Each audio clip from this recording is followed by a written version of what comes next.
All right, it is Saturday, November 25th here in balmy Western New York. You can rig up the right camera angle, if you will. So we're going to try this side shot.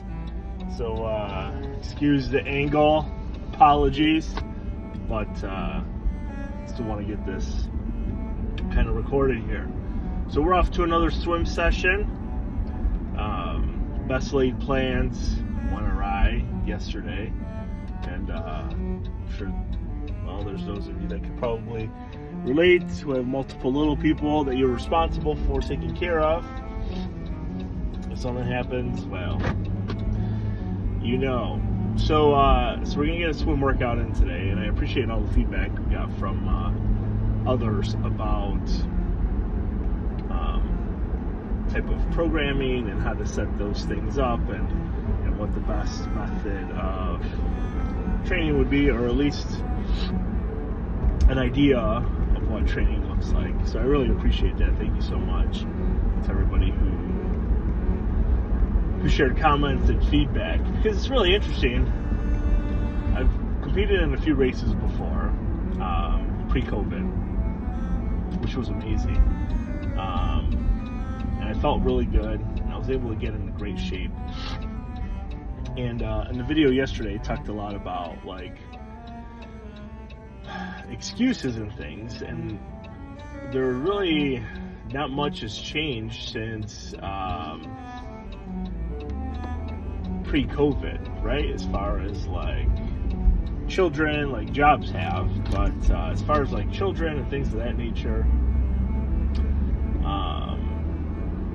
So something, I don't know if it's relatable here, but I always share with my college athletes, right? Like, try to make the time, right? You find the time, what's important to you, that's what we make time for.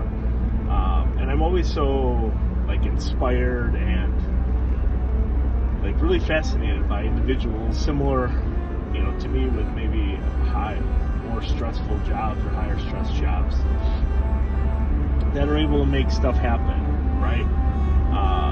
I don't know how stressful my job is, depending on what I'm doing during the day. My hoop band tells me how much time I spent in my stress zone, and really depending on the situations where stress goes up the most. But I work in a school, right? So, I lead a building, let's just put it that way, an elementary building. So my hours are pretty much kind of dictated, you know, usually first one in, usually last one out, depending on the situation.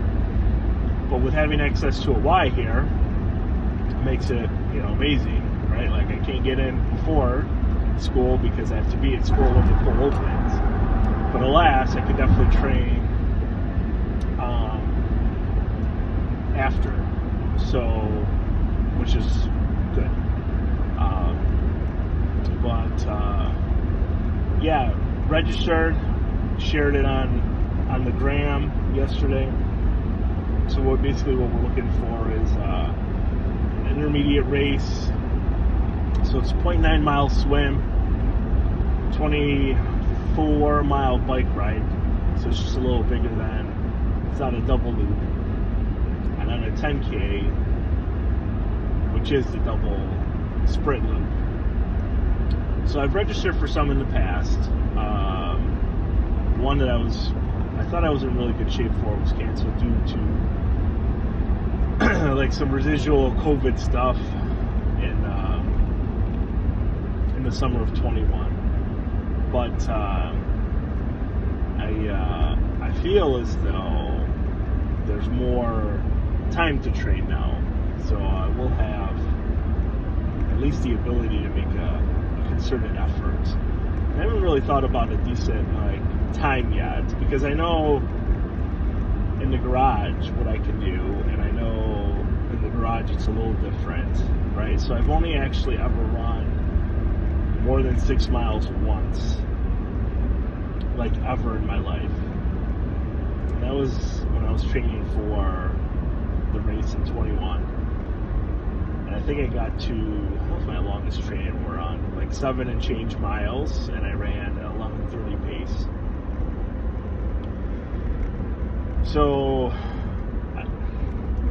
I don't know as far as like a goal.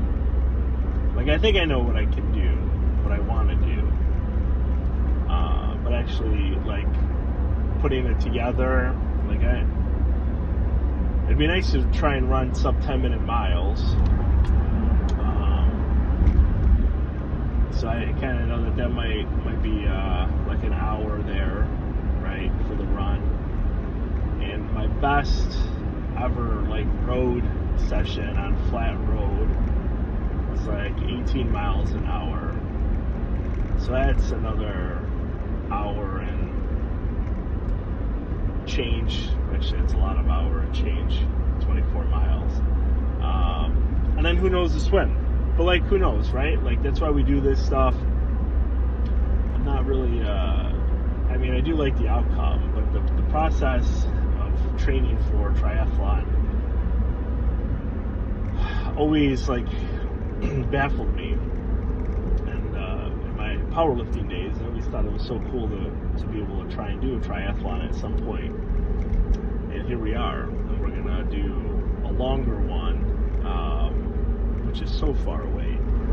But of course, getting all the work in now is really gonna, it's really gonna help set the tone for everything and where we want to go. And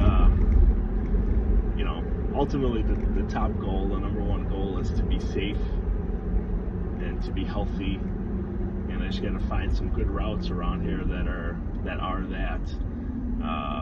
at least on the bike, because there were some little scary situations this summer when we first moved to town on the bike. But again, here at the pool, we're going to see if we can do 2,000 yards. That might be a little advantageous, but we're going to give it a shot. We're going to see how we feel. It's like 8:30 in the morning here, so hopefully there aren't too many people in the pool. But there's a couple laps or a couple lanes that they use only for laps. So yeah, we'll give it a shot, fam. We'll see how it goes.